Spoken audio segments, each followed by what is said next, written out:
তাই আমি সবাইকে হুঁশিয়ার করে বলে দিতে চাই, আজকে বাবু আমাদের ওই বাড়াইগ্রাম গুরুদাসপুরের মানুষের সবচেয়ে জনপ্রিয় নেতা।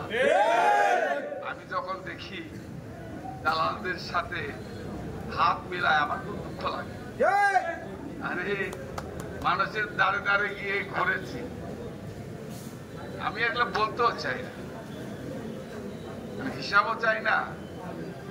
এই 5 তারিখের পর থেকে বাবুর মামলা চালানোর জন্য একবার এসপির কাছে, একবার ডিসির কাছে, একবার উকিলের কাছে ঘুরতে ঘুরতে জানটা পেরেছেন হয়ে গেছে।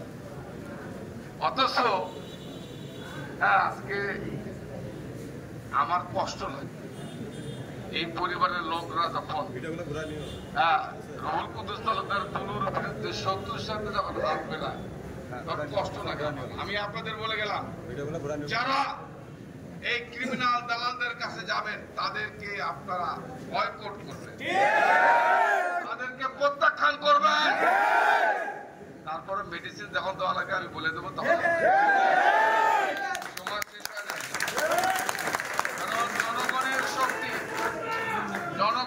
শক্তি জনগণ যেখানে আছে, জনগণের শক্তির কাছে কোন ক্রিমিনাল, কোন দালাল, কোন জনবিচ্ছিন্ন কেউ আসার কোন সুযোগ নাই।